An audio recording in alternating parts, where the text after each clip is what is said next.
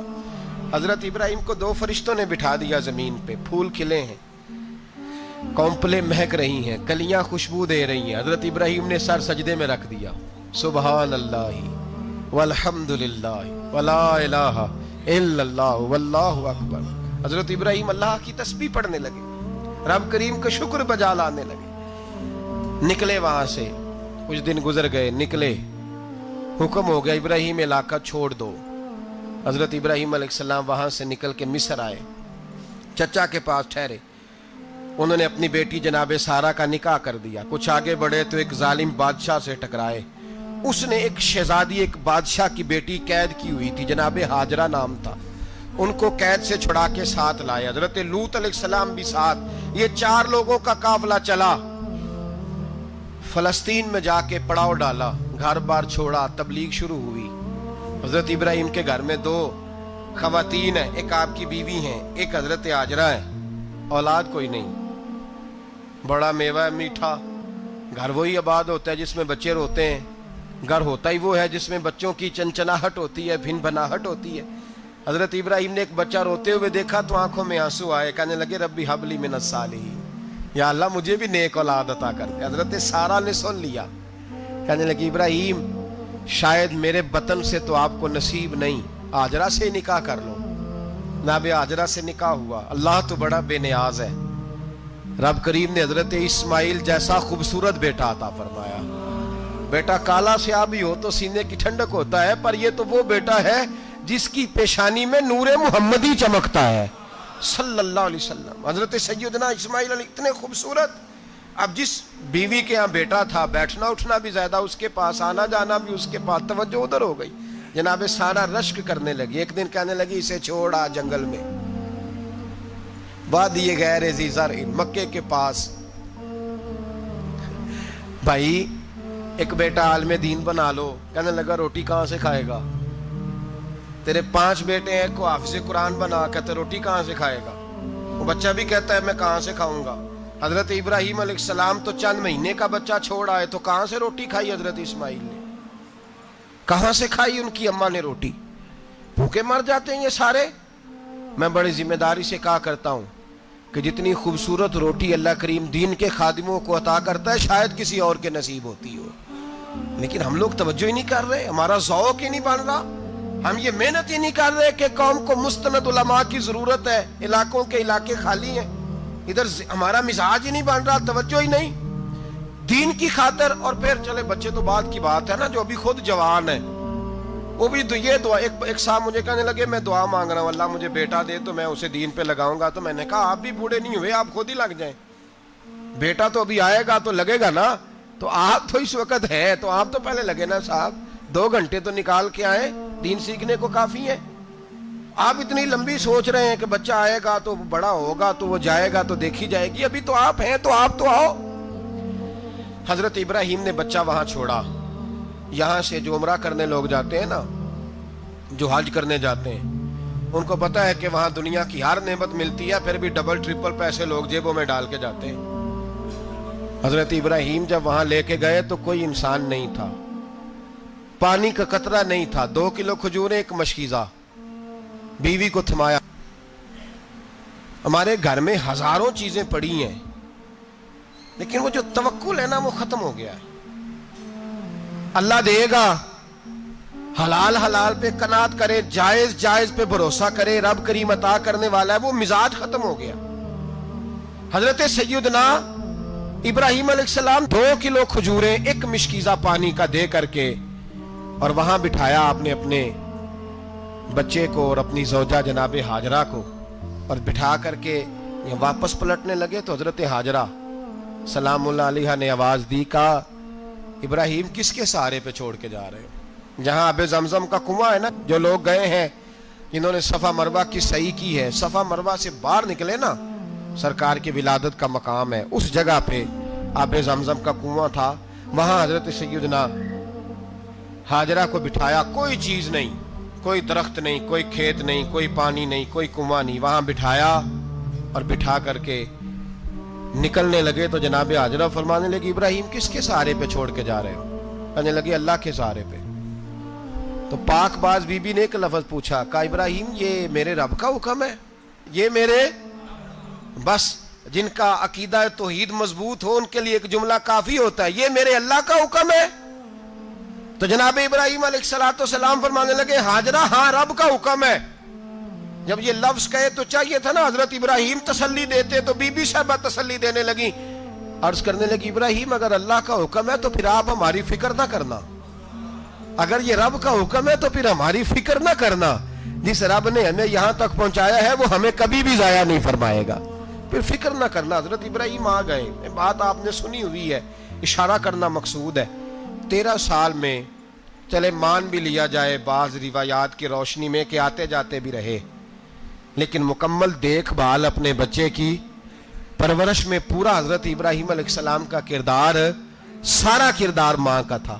میں جب خواتین کے بارے میں کوئی بات کرتا ہوں تو میں آپ کو اکثر کہتا ہوں کہ یہ صرف بیوی کے لیے حکم نہیں ہوتا، یہ ٹریننگ بیٹی کو دینی ہے اور بہن کو دینی ہے، یہ تربیت کرے اپنے گھر میں۔ میں تجربے کی روشنی میں یہ بات عرض کیا کرتا ہوں کہ بھائی بچے باپ کے فرما بردار اس وقت ہوتے ہیں جب اماں انہیں باپ کا فرما بردار کرتی ہے، اور بچے باپ کے نافرمان بھی تب ہوتے ہیں جب اماں انہیں باپ کا۔ میں نے اپنے کانوں سے سنا ایک دفعہ ایک بچہ اپنے باپ سے کہہ رہا ہے آپ نے تو ساری زندگی باہر گزار دی، پیسے کمانا کون سا مشکل کام ہے، دکھ سکھ تو سارے اماں نے برداشت کیے، سکولوں میں وہ جاتی تھی، فلانا کام وہ کرتی تھی، فلانا کام۔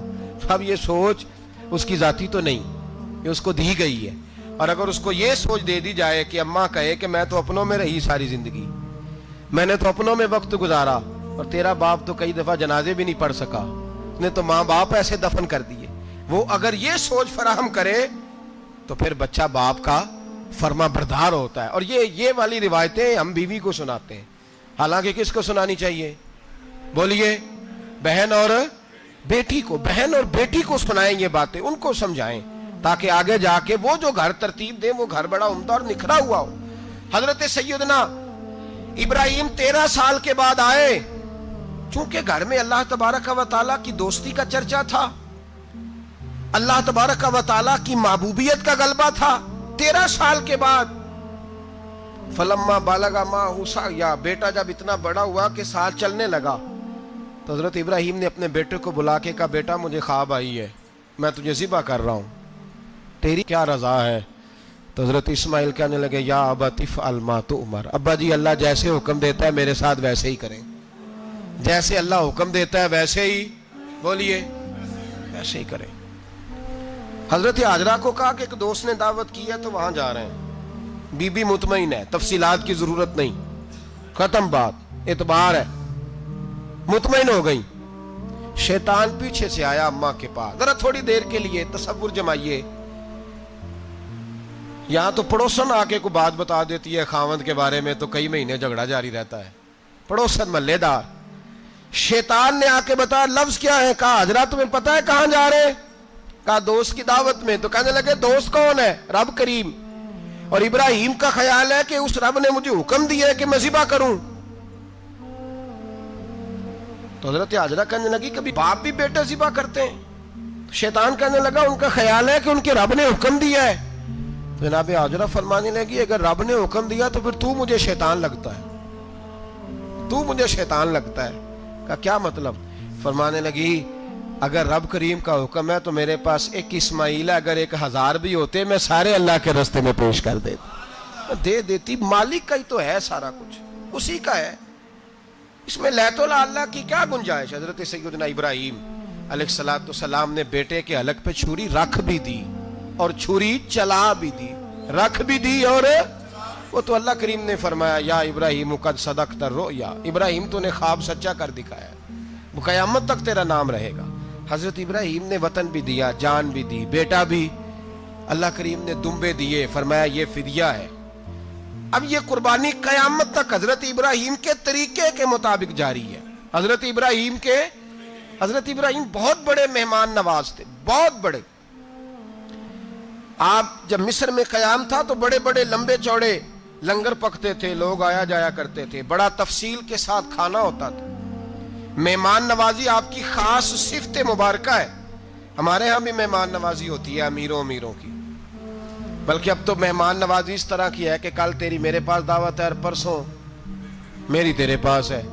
وہی امیروں میں وہ چکر رہتا ہے، پارٹیاں دوست ایک دوسرے کو ڈالتے ہیں، تیری طرف پارٹی، تیری طرف، اور اسی انداز میں اب یہ عید آئے گی نا، ٹکا پارٹیاں ہوں گی جگہ جگہ، اور لوگ سوال پوچھنے لگے ابھی سے، کہتے ہیں قربانی کا کتنا گوشت گھر رکھنا جائز ہے؟ قربانی کا کتنا گوشت گھر رکھنا جائز ہے؟ سارا ہی جی، اس لیے فریزر لے لے، فریج سے نہیں کام چلے گا، سارا ہی جہاز گھر رکھنا سارا ہی جائز ہے، رکھ لیں۔ او خدا کے بندے، قربانی وہ بندہ دیتا ہے جو سارا سال ہی گوشت کھاتا ہے، صحیح کہہ رہا ہوں؟ قربانی صاحب نصاب، صاحب استطاعت بندہ دیتا ہے نا، تو وہ سارا سال ہی گوشت، تو سارا گھر میں رکھنا بھی جائز ہے، لیکن سارا دے دینا بھی۔ تو جو آ رہی ہے اس پہ کیوں توجہ کرتے ہو؟ جو دوسرا جائز ہے اس پہ کیوں نہیں عمل کرتے؟ سارا تقسیم کر دیں، بات ختم ہوئی۔ یقین کریں، محرم میں جا کے دوست ٹیلی فون کر کے سوال پوچھتے ہیں، کہتے ہیں صاحب سنا ہے قربانی کا گوشت محرم میں کھانا جائز نہیں۔ میں کہ نہیں، ربیع الاول چ بھی جائز جی، رجب رمضان تک کھاؤ، کوئی بندہ نہیں منع کرتا، اس لیے کہ کسی کو دینا تو پسند ہی نہیں، یا پھر اس میں سے جو خاص چیزیں ہیں وہ اپنی فریج میں، اور باقی جو ہے وہ دوسروں کے لیے۔ یہ کیا طریقہ ہے ہمارا؟ اور اسی پہ عمل ہے۔ اللہ تبارک و تعالی ہمیں سمجھنے کی توفیق عطا فرمائے۔ حضرت ابراہیم بہت بڑے مہمان نواز تھے، صرف قربانی نہیں دیتے تھے، سارا سال بہت سارا لنگر، بہت سارا کھانا پینا، بہت ساری چیزیں جاری رہتی تھی۔ اور جتنے غریب لوگ تھے فلسطین کے، ان کو پتا تھا کہ حضرت ابراہیم علیہ السلام کا لنگر جاری ہے۔ فلسطین میں جب آپ کا قیام تھا، ایک دفعہ ڈھیروں مہمان آ گئے اور کھانے کو کوئی چیز نہیں۔ حضرت سارہ اور جناب ہاجرہ دونوں اس وقت موجود تھیں۔ وہ کہنے لگی ابراہیم بہت سارے مہمان آ گئے تو کیا کریں؟ جناب سارہ کہنے لگی کس طرح کر کے ان کی مہمان نوازی کرنی؟ اور حالات یہ ہیں کہ قحط پڑا ہوا ہے فلسطین میں، مصر میں، دور دراز علاقوں میں۔ تو حضرت ابراہیم کہنے لگے یہ اللہ کے مہمان ہیں اور ہمیں رب کریم کا بندہ سمجھ کے آ گئے ہیں، اللہ ہی بندوبست کرے گا۔ فرمانے لگے میرا مصر میں ایک دوست ہے، وہ قحط کے دنوں میں غلہ جمع کر لیتا ہے، میں اس کی طرف پیغام بھیجتا ہوں، مجھے امید ہے وہاں سے غلہ ملے گا۔ 2 3 5 اونٹ والے غلام بلائے اور ان کو کہا کہ جاؤ غلہ لے آؤ مصر کے دوست سے۔ وہ لوگ کہتے ہیں ہم غلہ لینے گئے، وہاں جب پہنچے تو حضرت ابراہیم خلیل اللہ علیہ السلام کا پیغام دیا تو آپ کا وہ دوست کہنے لگا غلہ تو بے شمار تھا، مجھے خبر نہیں تھی کہ حضرت ابراہیم کا پیغام آئے گا، تو میں تو سارا تقسیم کر چکا ہوں، لوگ لے گئے، اب تو کوئی شے نہیں۔ اب وہ خالی آ گئے، 5 کے 5 اونٹ۔ جب خالی آئے تو حضرت ابراہیم کی حویلی کی دیواریں چھوٹی چھوٹی تھیں، ان غلاموں میں سے، خادموں میں سے، آپ کے ان چاہنے والوں میں سے ایک کہنے لگا یار وہ غریب تو انتظار کر رہے ہوں گے کہ غلہ لینے گئے ہیں، ہمیں روٹی ملے گی۔ چھوٹی چھوٹی دیواریں ہیں، وہ جب دیکھیں گے نا خالی آ گئے تو انہیں تکلیف ہوگی، اس طرح کرو بوریوں میں ریت بھر لیتے ہیں، ریت بھر کے لے جاتے ہیں، بعد میں اندر رکھ کے انہیں سمجھا بہلا لیں گے یا حضرت ابراہیم کو بتائیں گے، وہ خود ہی ان لوگوں کی دلجوئی فرمائیں گے۔ اب غلہ کی جگہ ریت بھر کے اونٹوں پہ رکھ کے لائی گئی، لا کے بوریاں جب رکھ دی گئیں، حضرت ابراہیم علیہ السلام دوپہر کے وقت آرام فرما رہے تھے، بی بی سارہ اٹھی، کہتی ہیں جب میں نے دیکھا نا کہ بوریاں پہنچ گئی ہیں تو گئی، غلام کو ساتھ لیا اور اس کو جب کھولا نا تو کہتی اتنی حسین گندم میں نے پہلے کبھی دیکھی نہیں تھی، اتنا پیارا دانہ میں نے کبھی ملاحظہ ہی نہیں کیا تھا۔ فرماتی ہیں جب اس کو پیس کر چکی میں روٹیاں پکائیں تو خوشبو دور دور تک پھیل گئی، اعلیٰ غذا بنی، بڑے بڑے کھانے بیویوں نے مل کے پکائے، چن دیے گئے. حضرت ابراہیم اٹھے تو لوگ کھانا کھا رہے, سجدہ شکر ادا کیا, اور جب سجدے میں گئے تو وحی آنے لگی, پھر رونے لگے. جب پلٹ کر باہر تشریف لائے تو جناب سارا کہنے لگی ابراہیم تمہارا مصری یار بڑا اچھا ہے, اس نے اتنی اعلیٰ گندم بھیجی ہے کہ اتنی تو میں نے پیاری گندم کبھی دیکھی نہیں.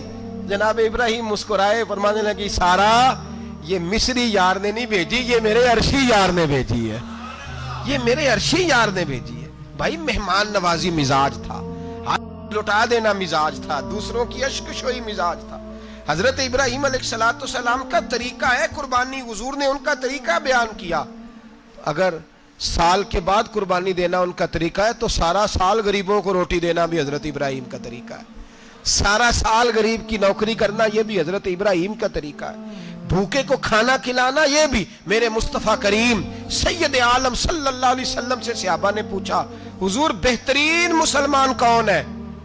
بہترین مسلمان, تو حضور نے فرمایا جو سلام لینے میں پہل کرے اور غریب کو روٹی کھلانے میں سب سے اچھا ہو, وہ بہترین مسلمان ہے, زبردست مسلمان. ہمارے ہاں دعوتیں ہوتی ہیں تو امیروں کی, افطاریاں ہیں تو امیروں کی, اور میرے مصطفیٰ کریم علیہ السلام نے فرمایا بدترین دعوت ہے جس میں امیر بلائے جائیں غریب نہ بلائے جائیں, وہ بدترین دعوت. حضرت ابراہیم کا طریقہ رہا ساری زندگی مہمان نوازی. اور دوسرا ان کا مزاج تھا, اللہ سے پیار ہو گیا تھا نا. جب رب کریم سے محبت ہوتی ہے نا, اور محبت کا احساس ہوتا ہے دل میں, پھر سجدے لمبے ہوتے ہیں. عام آدمی تو نماز بھی نہیں پڑھ سکتا, اسے خدا سے محبت ہوتی ہے وہ تہجد بھی نہیں چھوڑ سکتا. وہ یہ محبت کی بات ہے نا, جس کو پیار ہوتا ہے اس کی تہجد بھی ہے, اس کی اشراق بھی ہے, چاشت بھی ہے, اس کے عمرے بھی ہیں, اس کے حج بھی ہیں, اس کے بار بار کعبۃ اللہ کے دیدار بھی ہیں. یہ محبت الہی ہے, جوش مارتی ہے. ان لوگ سجدہ کرتے ہیں تو اٹھتے ہی نہیں, اللہ کے بندوں سے پیار کرتے ہیں اللہ کی. حضرت ابراہیم کو رب کریم سے اتنی محبت تھی, اتنا پیار تھا کہ وہ آپ کی زندگی کے ہر پہلو سے چھلکتا تھا. ایک وقت ایسا آیا کہ اللہ تعالیٰ نے حضرت ابراہیم کو بہت زیادہ مال عطا فرمایا. اتنے اونٹ گنے نہیں جاتے, گائیں اتنی زیادہ کہ شمار نہیں ہوتی, بکرے بکریاں اتنی زیادہ کہ شمار, بہت زیادہ مال اللہ نے عطا فرمایا. اور ابھی کچھ عرصہ پہلے آپ پیچھے جائیں نا تو جو لفظ مال تھا وہ روپے پہ تو بولا ہی نہیں جاتا تھا, وہ جانوروں پہ بولا جاتا تھا. بہت زیادہ مال اللہ نے دیا, بکریاں گائیں اونٹ بیل بڑا کچھ. تو رب کریم نے فرشتوں سے فرمایا کہ واتخذ اللہ ابراہیم خلیلا, ابراہیم میرا دوست ہے. تو فرشتے کہنے لگے یا اللہ جسے اتنا کچھ دیا جائے اس نے دوست تو بننا ہی ہوتا ہے, تو نوازا ہی بڑا ہے, اتنا مال, اتنے کھیت کھلیان, اتنا کچھ. اللہ کریم نے فرمایا جاؤ آزمائش کر لو, امتحان لے لو. فرشتہ امتحان لینے پہنچ گیا. حضرت ابراہیم کے جانور چر رہے ہیں چراگاہ میں, حضرت ابراہیم بھی ہیں, غلام بھی ہیں, بہت بڑا ریوڑ ہے. آپ تشریف فرمائیں. ایک فرشتہ آیا تو کھیت میں چھپ کے بیٹھ گیا اور بلند آواز سے کہنے لگا سبحان اللہ والحمد للہ ولا الہ الا اللہ واللہ. یہ تسبیح بڑی پسند ہے, محبوب نے ان کی فضیلت بیان کی. اب وہ حضرت سیدنا ابراہیم علیہ السلام کھڑے تھے تو وہ کھیت میں بیٹھ کے تسبیح پڑھنے لگا سبحان اللہ والحمد للہ ولا الہ الا اللہ. حضرت ابراہیم کہنے لگے یہ میرے رب کا نام کون لے رہا ہے, بڑی اس کی میٹھی آواز ہے, بڑی کون ہے. ڈھونڈنے لگے, گھومتے گھومتے اس کے پاس چلے گئے, فرشتہ انسانی شکل میں. تو میرے رب کا ذکر کر رہا تھا؟ اس نے کہا میں ہی کر رہا تھا. فرمانے لگے یار ایک دفعہ پھر نہیں کرتا؟ تو کہنے لگا ابراہیم پہلے تو میں اپنی مرضی سے کر رہا تھا, تو کہتا ہے تو پیسے لگیں گے, پیسے ہیں تو کر دیتا ہوں. حضرت ابراہیم کہنے لگے بول تو کیا لے گا, میرے اللہ کا ذکر سنانے کا کیا لے گا؟ کہنے لگا جتنی بکریاں آپ چرا رہے ہیں ساری دے دے تو میں اللہ کا ذکر سنا دیتا ہوں. آپ نے فرمایا بس جا تیری ساری ہوئی, میرے رب کا ذکر سنا. اور پھر شروع ہو گیا سبحان اللہ الحمد للہ ولا الہ الا اللہ واللہ اکبر. حضرت ابراہیم علیہ السلام کیف میں, یار پھر ذرا سنا, نا علما وچ پھسا سانو, تو یار دی گل سنا سانو, ذرا دوبارہ سنا. پھر سنایا, ایک دفعہ پھر کہا. فرشتہ کہنے لگا بس جی آپ کے پیسے پورے ہو گئے. حضرت ابراہیم کہنے لگے چل ایک دفعہ اور سنا. کہنے لگا پیسے لگیں گے. تو کیا لے گا؟ کہنے لگا گائیں بھینسیں ساری میری. فرمایا بس یار اتنی قیمت, تو سنا صحیح, سارا کچھ ہی تیرا. پھر شروع ہو گیا سبحان اللہ والحمدللہ ولا الہ الا اللہ واللہ اکبر. گائیں دے دیں، بھینسیں دے دیں، وہ ذکر سناتا ہے. حضرت ابراہیم کبھی مچلتے ہیں، کبھی روتے ہیں، کبھی آہیں بھرتے ہیں. تو میرے رب کا نام لے رہا ہے، ذرا پھر سے لے. کیف جاری ہے. کہنے لگا بس بھائی. حضرت ابراہیم فرمانے لگے تو اور لے لے جو لینا ہے، مجھے ذکر سنا. اس نے کہا ابراہیم بکریاں میں لے چکا، گائے بھینسیں میں لے چکا، اونٹ رہ گئے، سارے لے لوں گا پھر ذکر سناؤں گا. فرمایا جا تیرا ہوا تو ذکر سناتا رہ، میں دیتا ہوں. دے دیا. کچھ دیر ذکر کیا تو اب خاموش ہو گیا. حضرت ابراہیم خلیل اللہ علیہ السلام فرمانے لگے ذکر سنا. کہنے لگا ابراہیم اب تیرے پاس دینے کو کیا ہے، ہر چیز تو میں لے چکا. آپ فرمانے لگے یہ گائے بھینسیں بکریاں چرانے کے لیے تجھے کوئی نوکر ملازم بھی تو چاہیے نا. تو اس طرح کر مجھے رکھ لے، میں روٹی نہیں مانگوں گا، کھانا نہیں مانگوں گا، تو اللہ کا ذکر سناتا رہنا، میں تیرے جانوروں کی نوکری کرتا رہوں گا.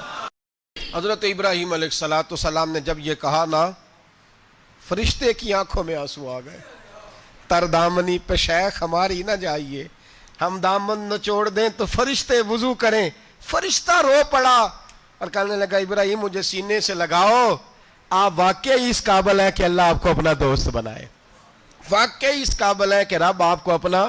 حضرت ابراہیم علیہ السلام کا خدا سے محبت کرنے کا نرالا انداز. اور میرے بھائی یہی محبت انہیں میرے مصطفیٰ سے بھی تھی. ایک نبی گھر بنا رہا ہے، دوسرا بنوا رہا ہے. حضرت اسماعیل علیہ السلام پتھر اٹھا اٹھا کے لا رہے ہیں، جناب ابراہیم بنا رہے ہیں. جب خانہ کعبہ بن گیا تو کہنے لگے ربنا وابعث فیہم رسولا، اے اللہ اب اسے بسانے کے لیے اپنا آخری رسول بھی عطا فرما. نبی پاک فرماتے ہیں میں دعا ہوں حضرت ابراہیم کی. یہ قربانی حضرت ابراہیم کا طریقہ ہے. حضور نے اگرچہ نبی پاک کی اپنی سنت تھی، یہ بھی کہہ سکتے تھے سنتی و سنت ابیکم ابراہیم، میری سنت ہے اور تمہارے باپ ابراہیم کی سنت ہے. یہ نہیں فرمایا. جب صحابہ نے کہا قربانی کیا ہے، فرمایا سنت ابیکم ابراہیم، یہ تمہارے باپ ابراہیم کی سنت ہے. ہر صاحب نصاب پر قربانی واجب ہے. جو زکوٰۃ کا نصاب رکھتا ہو اس پر قربانی واجب ہے. یعنی ضروریات سے زیادہ اتنے پیسے، جتنے پیسوں سے زکوٰۃ فرض ہوتی ہے، اتنے پیسے جس آدمی کے پاس قربانی سے پہلے پہلے آ جائیں اس آدمی پر قربانی کرنا واجب ہے. بکرا، چھترا، دمبا 1 سال کا یا دمبا 6 مہینے کا ہو پر اتنا بڑا محسوس ہوتا ہو کہ لگے کہ 1 سال کا ہے، اس کی قربانی ہو سکتی ہے. جانور میں کوئی عیب نہیں ہونا چاہیے. اتنا کمزور نہ ہو کہ ذبح جہاں اسے کرنا ہے وہاں وہ چل کے جا نہ سکے، اتنا کمزور جانور نہ ہو. اس کے اندر بظاہر کوئی اتنا بڑا نقص نہ پایا جاتا ہو، کانا نہ ہو، لنگڑا نہ ہو، کوئی اس کی ہاتھ نہ کٹے ہوئے ہوں، ایسا نقص جو واضح ہو.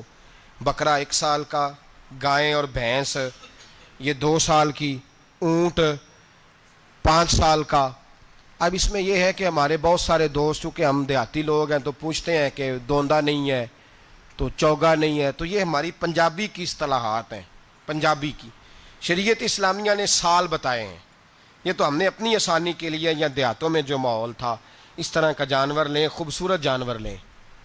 جو نصاب ہے وہ بھی میں نے آپ کو بتایا. لیکن ایک اور پہلو بھی ہے. نبی پاک صلی اللہ علیہ وسلم پہ زکوٰۃ کبھی فرض نہیں ہوئی، کبھی حضور پہ زکوٰۃ فرض نہیں ہوئی. نبی پاک صلی اللہ علیہ وسلم کے پاس اتنا سرمایہ کبھی اکٹھا ہوا ہی نہیں کہ زکوٰۃ فرض ہو. لیکن نبی پاک کے صحابہ فرماتے ہیں کہ مدینے کے 10 سالوں میں اللہ کے رسول نے ہر سال قربانی فرمائی ہے، ہر سال قربانی دی. اور جس سال حضور حج کرنے گئے اس سال اللہ کے نبی نے 63 اونٹ ذبح فرمائے. اور حضور صلی اللہ علیہ وسلم جب اونٹ ذبح کرنے لگتے نا تو صحابہ کہتے ہیں اونٹ خود دوڑ کے حضور کے سامنے آ کے لیٹ جاتا اور نبی پاک اسے ذبح کرتے اور فرماتے ہیں ایک دوسرے کو دھکے دیتے اونٹ کے پہلے میں نے جانا ہے ذبح ہونے کے لیے. پہلے میں نے، انہیں پتا تھا کہ جو مصطفیٰ کے ہاتھوں ذبح ہوگا وہ تو دائمی زندگی پا جائے گا، یہاں بھی وہاں بھی زندہ. 63 اونٹ ذبح کیے. ایک اونٹ میں کتنی قربانیاں ہوتی ہیں؟ 7. اب 63 کو 7 سے ضرب دو گے تو کتنی بنے گی؟ اور پھر نبی پاک صلی اللہ علیہ وسلم نے 10 سال مدینہ منورہ میں قربانی دی ہر سال. اب وہ 63 اونٹ، ایک اونٹ میں 7 قربانیاں، ہر سال یہاں قربانی. اور مولا علی شیر خدا فرماتے ہیں نبی پاک 2 قربانیاں دیتے. میں نے کہا حضور 2 جانور ذبح کر رہے ہیں آپ، تو حضور نے فرمایا ایک میری طرف سے ایک میری امت کی طرف سے. غریبوں کی طرف سے. اور حضرت علی کو حضور نے وصیت فرمائی تو 2 دیا کرے گا. یا رسول اللہ صلی اللہ علیہ وسلم میں غلام ہوں، خادم ہوں. حضور نے فرمایا علی ایک تو نے اپنی دینی ہے، ایک میری طرف سے دینی ہے. 2 قربانیاں. مولا علی نے بھی ساری زندگی 2 قربانیاں دی. حضرت علی بھی مال کے نصاب نہیں تھے، اپنا مکان ہی نہیں تھا، کوئی کاروبار نہیں تھا، کئی دن فاقے رہتے تھے. اور میرے نبی پاک صلی اللہ علیہ وسلم نے ناراضگی بھی فرمائی. ذرا خوگر حمد سے تھوڑا سا گلا بھی سن لے. میرے حبیب نے فرمایا جو طاقت کے باوجود قربانی نہ کرے وہ ہماری عیدگاہ میں عید کی نماز پڑھنے نہ آئے، وہ نہ آئے. اور یا رسول اللہ جو کرے گا، فرمایا قربانی کے جانور کا خون کا قطرہ بعد میں زمین پہ گرے گا، اللہ اس کے سارے گناہ پہلے معاف فرما دے گا.